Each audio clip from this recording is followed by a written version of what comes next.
Welcome to the Bates Motel AfterBuzz After Show, Episode 5, Dreams Die First.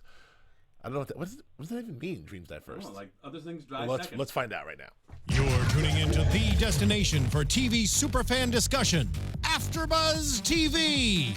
And now, let the buzz begin. What? Uh-oh.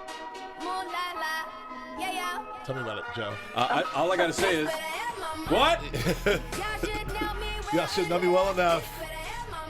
Welcome to the Bates Motel AfterBuzz After Show. Episode 5, Dreams Die First. It's my girl, bad girl Riri, who I love so much. Like, blah, blah, blah. Welcome to... It's nothing to do with the Bates Motel After Show. Nothing. Actually, it does, because the bitch better have my money refers to the $400,000 that she has. Which, not for anything, it's impressive that Rihanna can pretend $400,000 matters to her. That's a good point. Like, what was the greatest challenge, Rihanna, in taking on the role of the iconic role? And it's, well, I had to pretend $400,000 mattered. I had to pretend looking at $400,000 in cash was a big deal.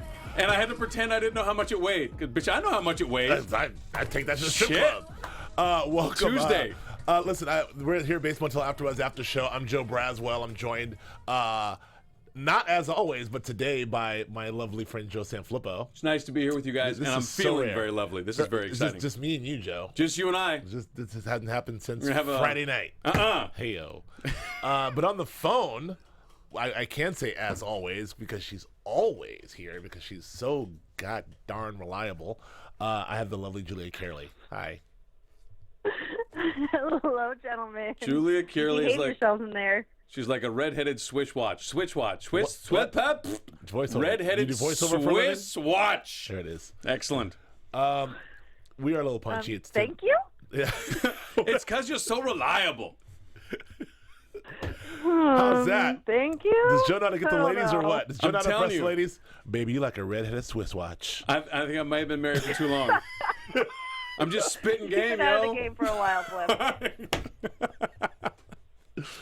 We're not joined by the lovely Dua Casey, who's feeling a little bit under the weather, unfortunately. Dua, we miss you. Feel better. She'll make that long drive over from the west side of Los Angeles all the way over to The, our beautiful studios down here in downtown North Hollywood, California. Downtown NoHo. Downtown, no to the hoe. No help. But anyway, we're Bates Motel episode 5. This is, man, so we're finally getting into it. We see the debut of Rihanna, bad girl Riri, as you call her. Joe Flippo. I didn't call her that. I didn't call her that. That's what you call her.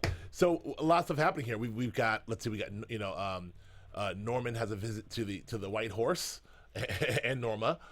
We have Sam Loomis. We get a little more of his backstory along with Rihanna, which takes us right to the beginning of Psycho. We got little Dylan and Emma, little dilemma confessions going on. We have the triumphant return, thank God, of Dr. Gay Edwards, and stuff's happening. Stuff's happening. And we got a cameo by Carlton Cuse as the cop. Is that's what it was, right? I'm not crazy. That Yes. was him. In my head, I thought I'm like, oh, they got the original guy to play the cop from Psycho. And I did the math. I'm like, well, that guy. And I looked it up. He's I'm like, that 116. guy died in 1973. Apologies to Mr. Carlton Cuse. I saw him. I saw him on the co-starring. He had a co-starring credit, and I was like, oh, I wonder. And I totally forgot about it until you said that. That makes nothing but sense. Oh man, I just was wondering why they cast the trooper so old. I thought this is my thing. And I thought oh, they got the original guy. That makes total sense. Anyway, Julia, what did you think of this episode? What did you think? I was obsessed with this episode. I thought it was so loaded. And Freddie Highmore was so incredible in this episode. Amy. In his sort of realization. Yes.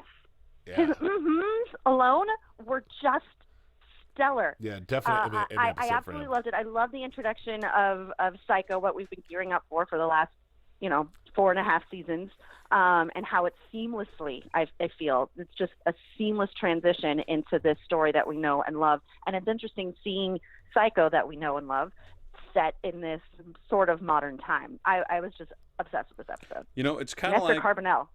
Killer. killer director. Man, doesn't he do good? He does good. He does good stuff. Yeah, we definitely need to talk to him about this episode because he's I think he directs episode 5s. Like I think he's done a lot of 5s, right? I think he did episode 5 in previous seasons. But I will say this. Well, we'll go ahead, Joe. Well, I was going to say what I think is so interesting, and we talked about this a few seasons ago. It's like building a bridge from two sides of a river and having it connect in the middle. But one side of the river starting 30 years later, I mean, it's such an interesting thing that they've chosen to do. And like you said, it's seamless. It's lining up seamlessly. So they've been building this bridge for 5 seasons. We've got it connecting up with this movie that's already been there. And it's so cool because, you know, if there's mistakes that are made, it's, you know, the whole thing doesn't line up. It's a foot off one way or the other.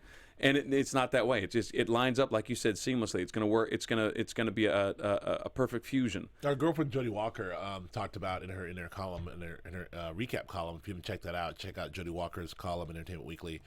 She does a wonderful recap of Bates Motel. But she talked about how this entire series has done a great job of leaving us Easter eggs. They for Psycho the whole way, and the Easter eggs became sort of ostrich-sized Easter eggs. But now we've arrived, and we've arrived at like, you know, actually seeing a full-blown recreation of Psycho without being not true to what we've already, you know, lived through. So we don't want to see a Gus Van Sant style just flat-out remake, no, you know, with Vince Vaughn. But we are going to get to see this sort of interesting retelling, and not unlike Brian Fuller and the gang did over at Hannibal, right? So yeah. Well, you take it and you create an origin story that's so much more interesting to watch. Yeah. And then, you know, and it's this, like we've talked about this multiple times, the what do we call it? The post-secondary golden age of television. It's all you. Don't say it's all me. You and I had this argument for hours. But yes. I love where we're at in TV right now. I love the freedom that these people these folks are given to create these characters that are so realized, they're so explored, and this idea of a 90-minute universe is we're rapidly very comfortable with the idea of abandoning and going, you know what?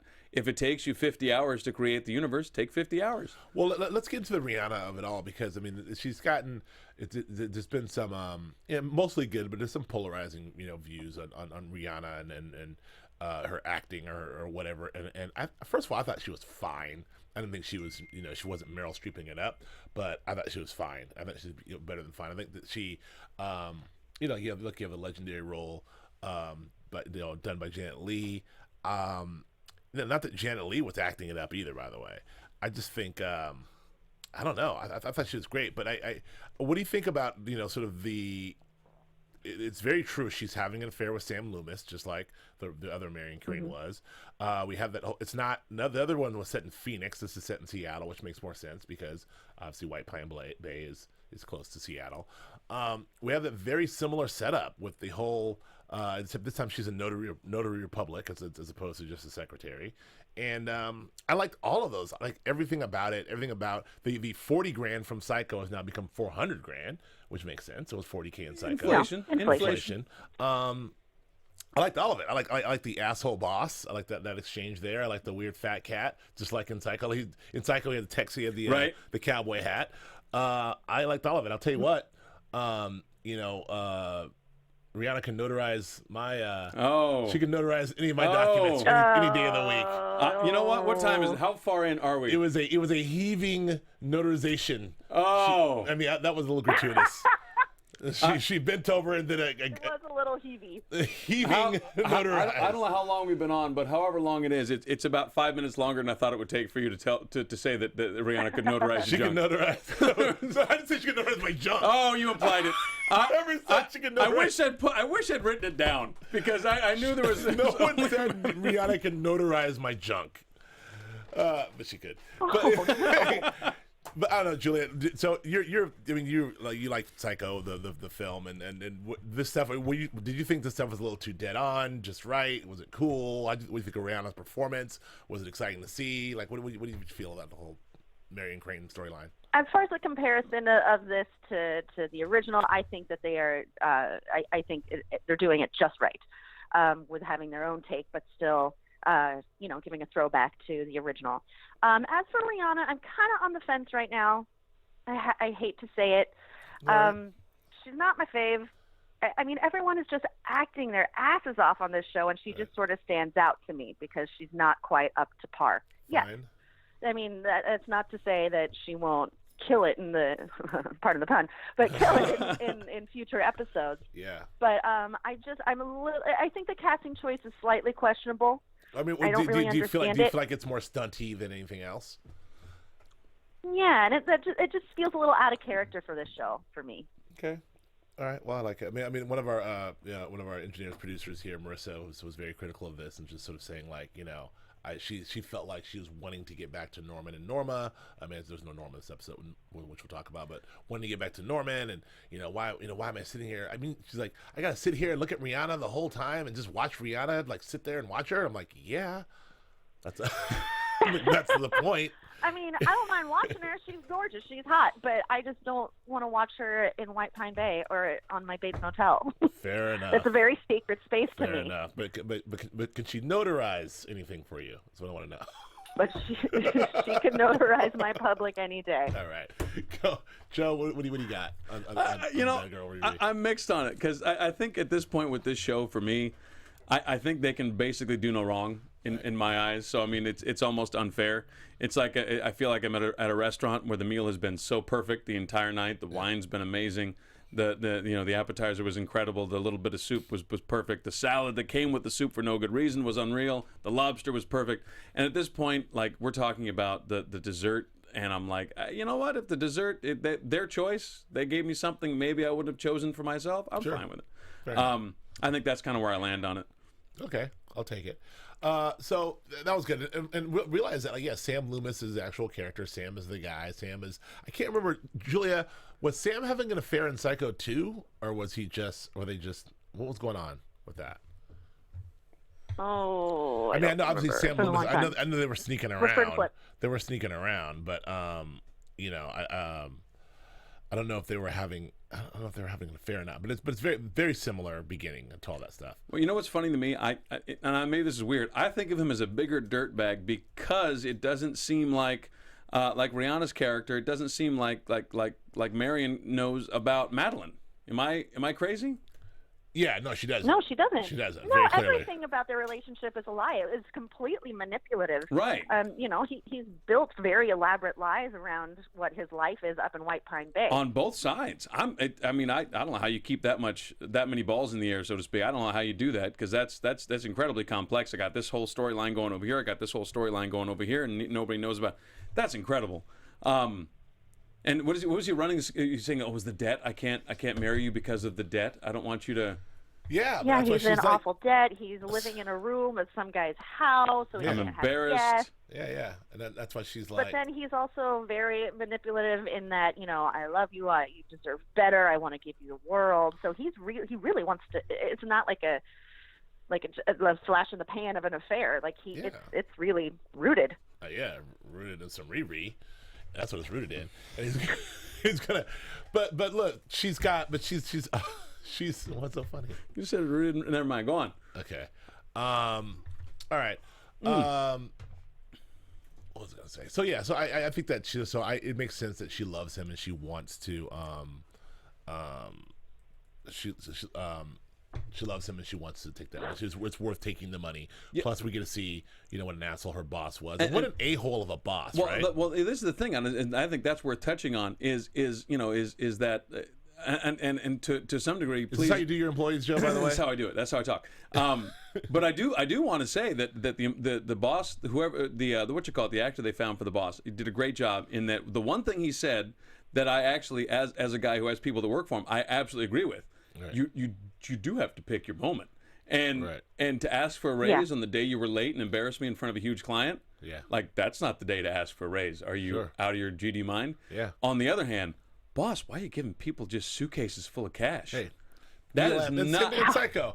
And just be a dear and just deposit this $400,000 for me and get out. And next time, don't be such a bitch. Can you wrap your head? What? No, I mean, I don't. I've never. That's some business. I'm gonna give you a $400,000 suitcase. All right. Boom.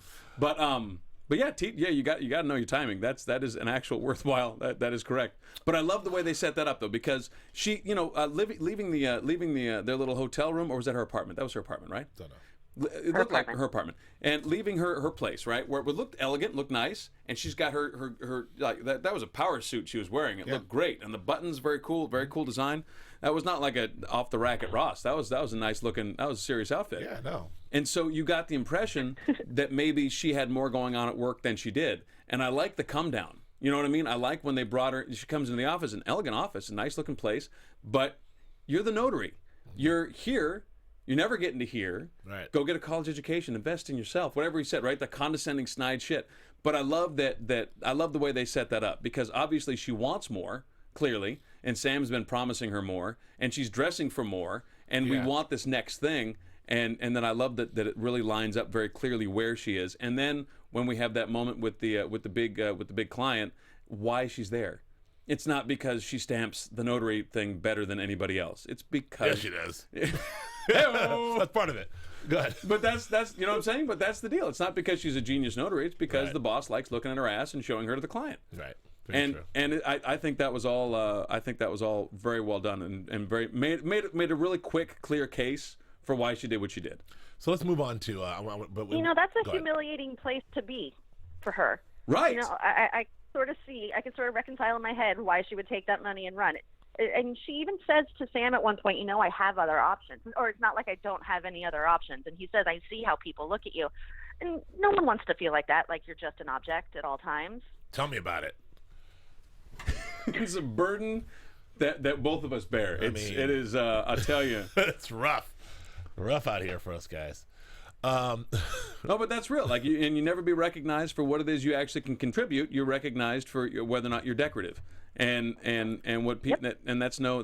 I would imagine that felt great when you were 15, 16, 17, and then it starts to feel real old real fast. So I think real fast. They did a hell of a job with that. And like I said, and it's funny with a show that's taken the amount of time that they've taken, they made that case so economically with their time. Sure, they did it so quickly. Well, it's a lot of, and not unlike Hitchcock did in Psycho. It's a lot of business to get done and setting up this whole backstory. Oh, don't kill yourself. There and they did it. They did it fine. Also winking back to what we already know as viewers who've watched Psycho before, and even if you haven't seen Psycho, you get it. All right, we spent enough time on that. I do want to recognize. But she does get pulled over in the scene from Psycho, which I did like about that moment is. Carlton Cuse did have the glasses on and the hat just like the guy, but they didn't duplicate the iconic scene where she's sort of leaning in with the glasses. He took off the glasses immediately, which I thought was cool. I thought for a second he's going to keep the glasses on and lean in just like in Psycho, but he took them off and then gave a different look. You know what's funny? Unless you've ever spent any time on a set or well, I guess that's really the only way to put it. Is unless you ever spent any real time on a set, you can be forgiven for watching a show and seeing all the shots line up. They're edited together to make the narrative easy to digest, and not really consider that a lot of thought goes into each and every shot. Yeah. But they chose actively not to do that. Yeah. Like that's not something that just happened. They actively choose everything that goes into it, and so them choosing to take the glasses off way before he leans in. That's a choice. And let's face it, he's in the Pacific Northwest. It's cloudy as hell. He doesn't need glasses, but he had the glasses on to let you know this is a throwback to this. So we give a nod, but we don't do it exactly. Other nod they gave in when she's pulling up to the Bates Motel. That's almost the exact sort of scene of Marion Crane pulling to the Bates Motel in the rain. That was almost taken exactly shot for shot from Psycho, including the music, which is not the actual score from Psycho, but very, very, very, very close. So I thought that was very cool. I don't know, Julia, did you pick up on all that? I'm sure you did. You're smart. And if you didn't, you're dumb. I really enjoyed it. Oh yeah. All right, so moving on. So let's talk about Norman. Let's get to Norman. We're gonna talk about Norman. We're gonna talk about Dilemma. So Norman, we last saw Norman. He was doing some baking at the house, and things got a little frisky as they might do. He then saw Norma, ironically the last appearance of Norma there. He runs out. And, he runs out of the house and then presumably blacks out, right? Well, he runs out of he comes home. And shout out to Dua, who we were sort of a room divided last week. She definitely called it. That was a wake up of Norma. Yes. Yeah, we had this. We had a big to do, and Julia, I don't know if you checked online. You and I were overwhelmingly overruled. Sure. By the universe. It was.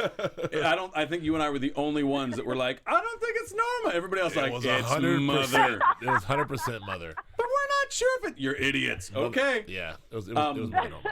So clearly Norman freaked out, ran around the house, discovered that the orange juice hadn't been drank, that sandwich hadn't been eaten, hit the sink, turned around. Norma came out, put on her wig, went over to the white horse, and did some damage. I mean, Norma's. I would love to see how Norma gets down at the white horse, because apparently. Oh, she Me gets too. down. Apparently, like, oh, there you are, new look for you. Oh, Take it easy, slow down. And I love the fact that here comes this young man in the wig. He comes into the White Horse. And the White Horse isn't some bar out of Stefan's world in SNL and in New York City where it's just some wild place.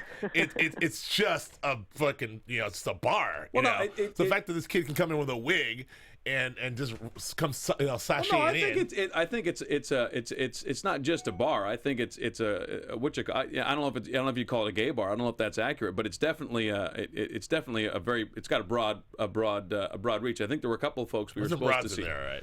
Well, I think there were some broads who weren't broads. I think that was part of what we were also supposed to see. Oh, really? Is there were a couple of folks that were identifying differently than they were born. Okay. I think that was what we were supposed to see in that first shot.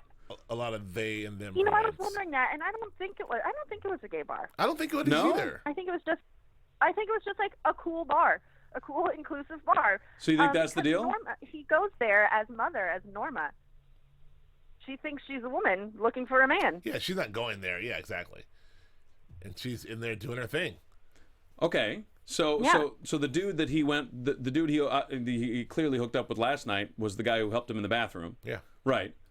He's just a guy who likes guys. Who's having some fun. But that's the question. Yeah. So, but he clearly recognized that Norman. So he wasn't. You want to see how this works? No, sometimes men like men. I'm just trying to shut up. I'm just trying to sort out. I'm just trying to sort out where we land with Norman as Norma. He's not fooling anyone, right? No. So, but because they're all like, ugh. So the question is, right? So the question is, how much artifice is he applying? I guess. But this is an honest question. So, and that I think speaks to.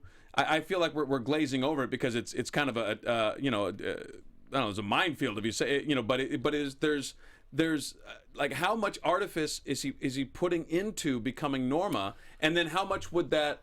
Not much. There's no makeup. That's the question. Is there makeup? Is there because he's putting on the wig, right? So the wig implies that intent, right? So or you know what I'm saying? So is it that Norma steps up, Mother comes through, and then grabs the wig and puts it on really fast before Mother realizes that Mother's putting on a wig? I don't know how that works, but it's that's definitely what I'm saying. I think it's interesting. There's wig, and there's probably maybe there's a dress, or maybe there's a shawl, or maybe right. There's something So I mean, at some point you would make the transition mentally, right? Okay, so I've got the wig on. Now I just have to put on my face and I have to get dressed, and that you could just do as Mother, right? Mother would be choosing to do that before she went out.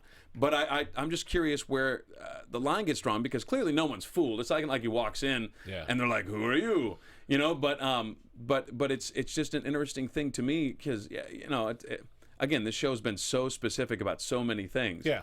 Well, it's a good point. That I'm less concerned about. I feel like that she's the mother because my hair's weird. She throws in there. It looks better. That's I think it's just as simple as that. Is it that? I think it's as simple as that. My hair. Yeah, I think it's as simple as that. I think once she's there, though, I like the idea. Like, I mean, this is Pacific Northwest. I mean, this is a very look. Couldn't be more inclusive and liberal than the old Pacific Northwest. So he walks in with a wig. Everybody's like, "Fine by me. How you doing, buddy?" Right? Yeah, and I think it's great. But yeah, I'm curious as to what goes on there because, it looks like Norma's old mother is the life of the party. Not only she makes friends quick. Yeah, not only is she, it's not that she goes in and has a couple of drinks, but apparently she's the life of the party because and no one's like, "Ugh, here comes Norma again," or "Ugh, this kid." They're like, "Oh, right, yeah, how you doing? Yeah, you all right? Take it easy tonight. We're gonna go slow." Now here's a question, and this is just a little housekeeping question. This is a relatively small town. Norman is going out in drag. Nobody's going to notice this. How many people live in White Pine Bay? What do we think is? Well, maybe it's not. Maybe it's at the outskirts of town. Well, he did say it was kind of far out of town. Yeah, it must be out of town a little bit. When she drove. So, that's true. Okay, Madeline said she was 10 minutes out, but that wasn't 10 minutes from the bar. That was where she was 10 minutes from him. Right. That's interesting. What did you think of the whole? What do you think of the whole white horse situation, Julia? What's your take on the white horse? I mean, I loved it. I agree with you that I would love to see Mother or Norma at that bar doing her thing, getting down, having drinks. Probably a good hang. I'm guessing Norma's a good hang. Oh, there's no question. Yeah, she is totally. She's so much fun. Yeah. And she's a little like loosey-goosey. When he calls and asks, did she leave with a man, he goes, probably. Like, so this is like a usual thing for her. It'd be weird if she Probably. didn't. Yeah. Now, what was happening in the flashback? So when the dude, I mean, obviously, like, this is what I'm trying to figure out, was what was Norma or / Norman flashing back to when the guy was like, hey, trying to make out with him, and, you know, as Egan, was he flashing back to him making out with the dude in the car as Norma? I don't think they were just making out, Joe.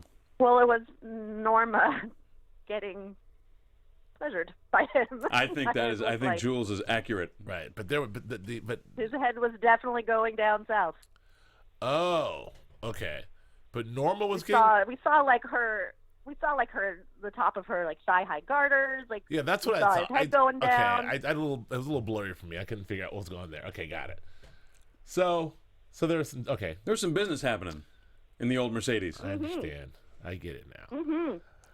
So Norman remembers all this, and what is this? What do you think this does? Do you think this is doing to Norman as he's actually coming to some grips here? Because we should say that this is an episode where there was no Vera Farmiga, no Mother, no Norma in this whole episode. I'm not gonna lie to you, I did feel the lack. I don't care for the lack of Vera.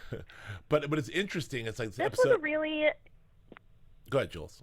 Well, I think his flashbacks were so it all stemmed from his meeting with Dr. Edwards. You know, it's sort of he's now caught between two worlds, and I think that started in the Edwards scene, because he said with Dr. Edwards, you know, sometimes I see Mother when she's not there, sometimes I become her. So he remembers this, he admits this, and then when he's outside of the bar, when he's outside of the White Horse Bar, he says that again, exactly. I see Mother when she's not here, sometimes I become her, almost like a chant, almost like he's trying to summon her. Like he's consciously trying to become her. I thought it was the trying opposite. Her on as Norman. I kind of thought it was the opposite, I thought it was the opposite. I thought it was like, I'm trying to stay present. I don't want to black out. I need to know what's happening. Like, I don't want, like, it's more of like, you know, if I see Mother, it's not real. If I see Mother, it's not real. Like, I've got to go in here and see what happened. I've got to find out. I got to stay Norman. What's going on. That's what I thought too. Norman, well, I wasn't sure. I have question marks next to both of those things. Yeah, I don't know. Well, he's also, remember, he's kind of scared that Romero is coming for him. He's trying to find Romero as well. Oh, yeah, the sheriff. I forgot about that. Earlier. The sheriff did bring him on in. Yeah, and also... and he knows that he's got to be sensing that the noose is tightening around him with the sheriff. She clearly doesn't trust him. Yeah. And she's floating a little bit at him there with the well, you know, let me ask you a few questions, and then, of course, in that cop way, let me save my little humdinger for the end. Yeah. Well, so why'd you visit him in prison a couple weeks ago? What's up with that, Norm? Yeah, exactly. Well, to drop that bomb in the end. She's fantastic, by the way. Brooke Smith. Yes. Who you may or may not remember from Silence of the Lambs. Yeah, I believe we've covered this. Oh, I wasn't there. Oh, you know what? I'd fuck me. I'm just saying. We covered all this. We been down this road. All right. We did. All right, sorry. Okay, so she's great, by the way. She's fantastic.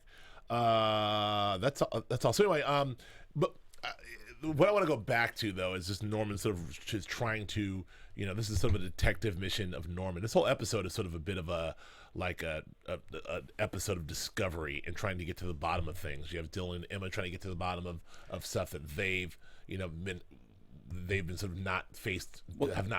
There was a lot of Norman honesty. Yes, you have Norman sort of getting to the bottom of what's going on with himself. We have a lot of shots of the house a lot of Norman walking in, saying there was a lot of honesty. Period. There was a lot of Norman honesty. With his reality and with Madeline. Sure. Like in that car ride with Madeline, he's like he was very upfront. Yeah.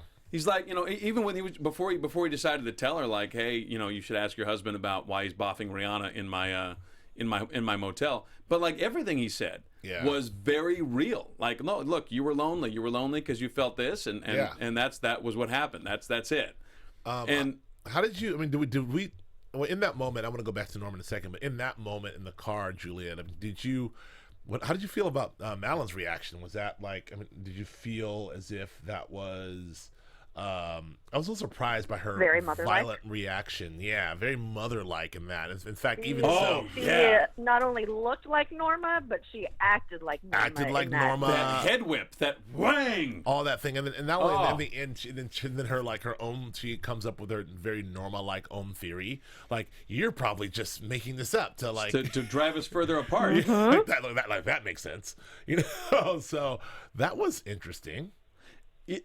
You know what was interesting to me, that the whole episode, it seems to be it's an episode of transition, right? Norman trying to figure out, to come to terms with his reality, and it seemed like he went from a little bit in that car ride, someone who was interested in Madeline as a partner, as a sexual prospect, to almost like a gay friend. Like he almost switched over into like, I'm your gay buddy, telling you why you wanted to make out with me at the party the other night. You know what I mean? Right. And that was that. And I think that's interesting, given the entire episode is, you know, Norman coming to terms with what he's been doing, right, and who he's kind of turned into.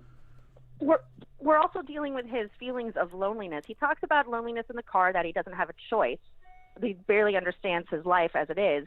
And then with his scene with Dr. Edwards, he says, "I'm not alone." Dr. Edwards asks, "Do you still have Mother still?" And he admits it, that yes, he still does have Mother. So I'm just sort of confused of what, and I think he is too. The question is, what does Norman want? Does he want to live a life without Mother at this point because she's out of control, or does he want to live life with Mother?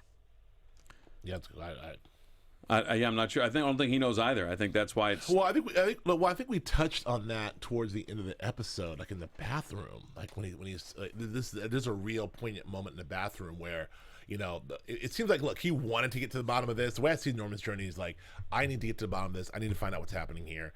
I'm looking around the house. There's a half-eaten sandwich. This one's not eating something, clearly not right. He sees a chance meeting with Dr. Edwards, so that was awesome.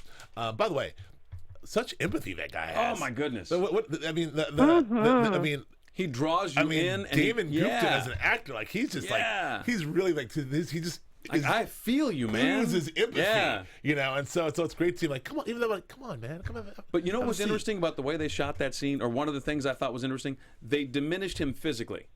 Like when he was at the Institute, they shot him bigger. The angles they used made him look physically larger. This shot this time around in the little coffee shop where it wasn't his domain, it was just neutral ground.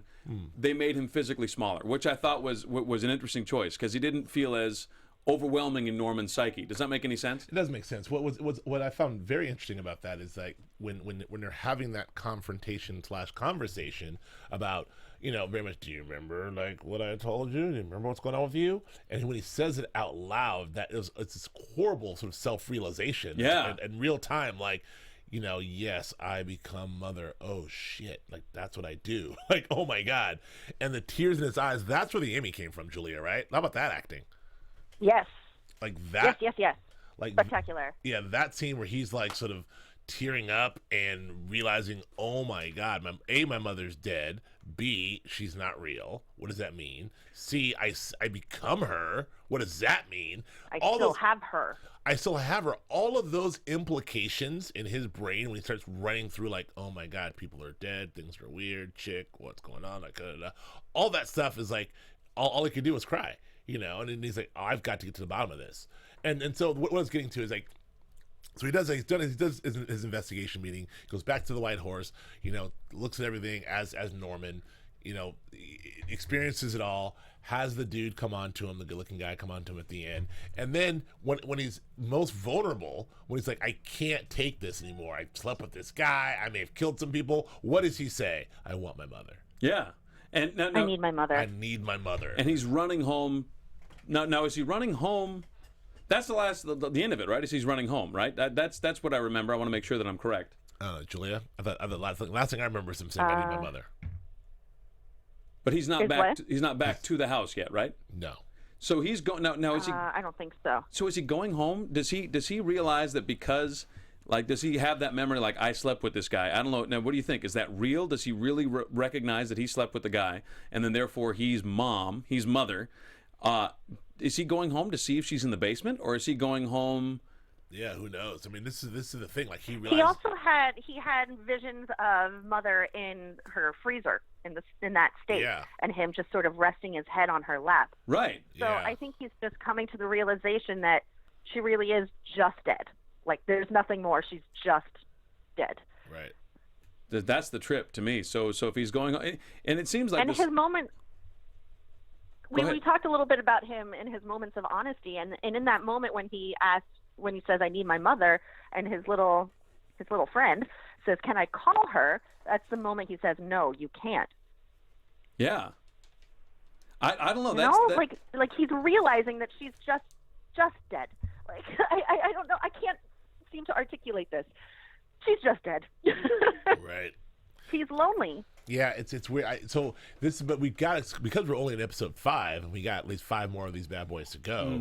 Like, we're running to the back half of this thing, and there's a lot of story to get done here, including a shower scene and some other things. But like, we know we're going to see Mother again. So that's what I was going to say. This is clearly not the end of the line. There's a moment where he's like, okay, I get, maybe she's around, maybe she's not around. But the fact that he says, I need her, it's back to like the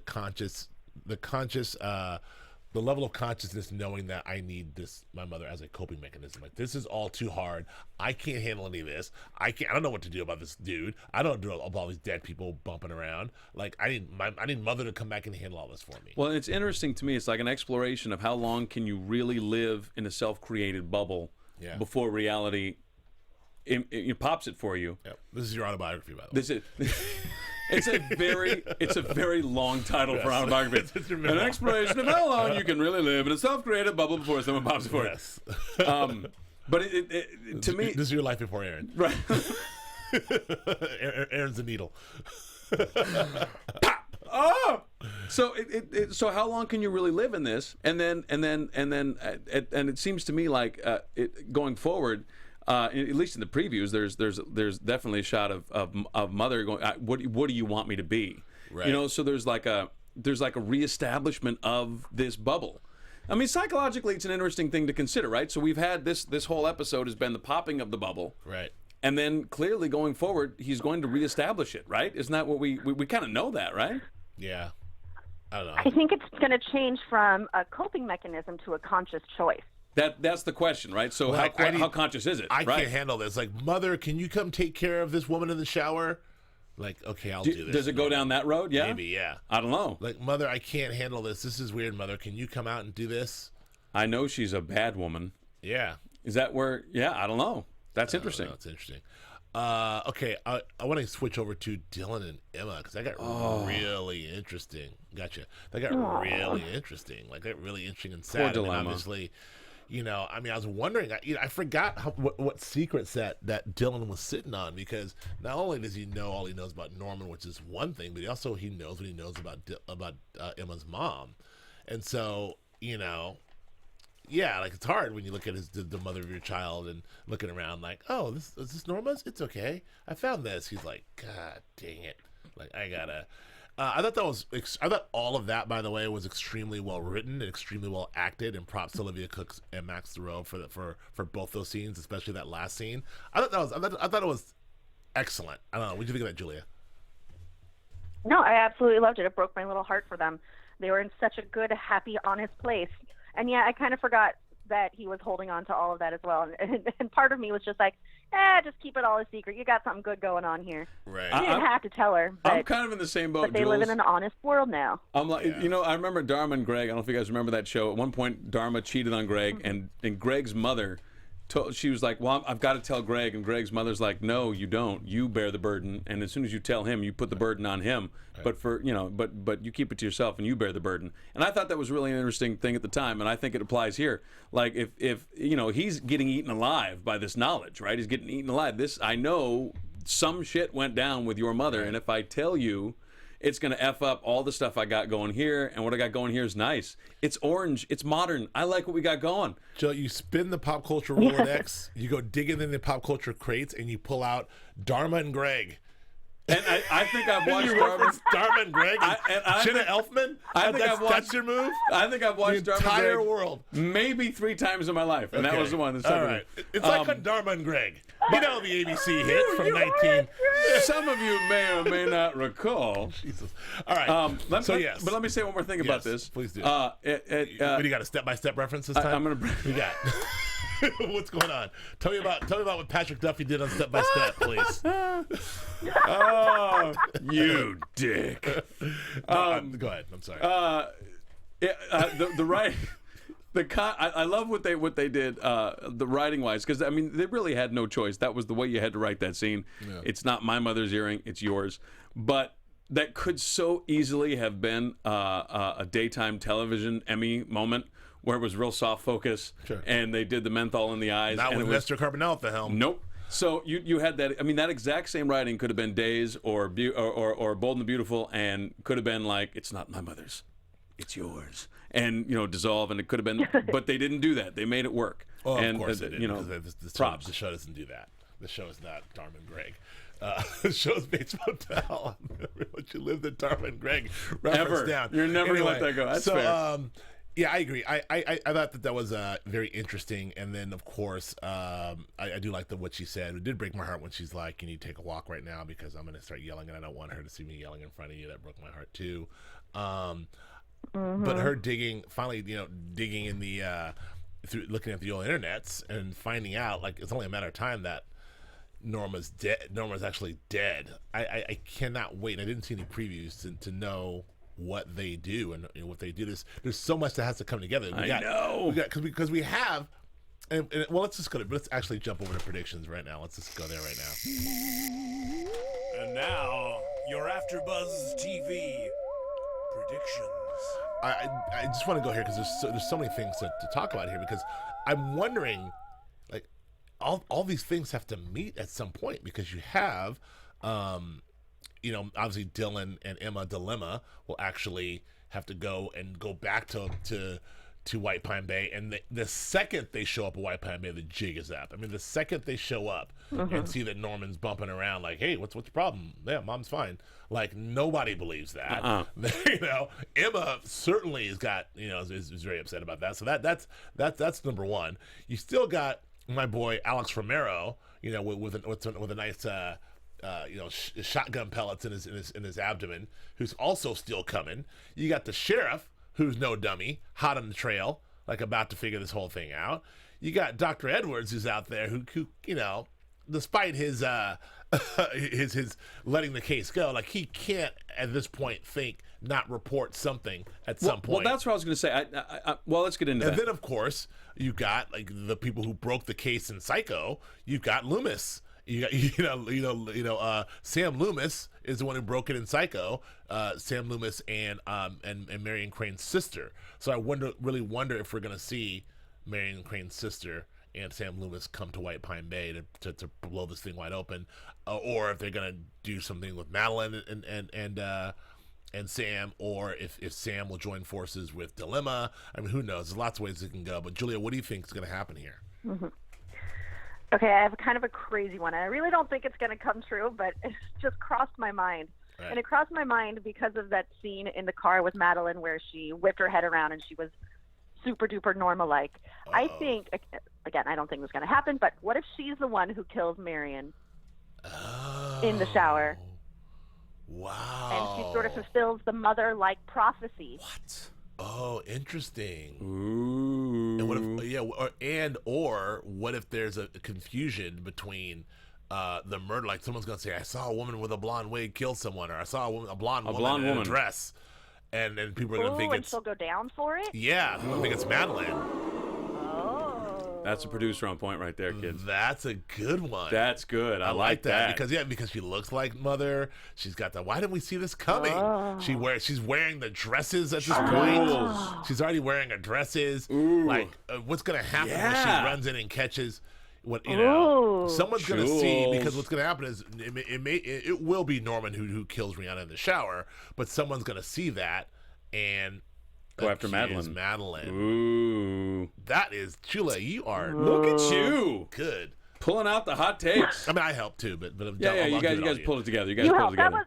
was a tag team effort. All right. What about you, Flip? Well, if it comes true, we'll both take credit for that. I think that would be deserved. But me first. I just think right now, like I said earlier, we're popping, we're popping bubbles and reestablishing. But it seems like the walls are coming down all over the place, and that seems to be kind of like one of the themes that's going on right now.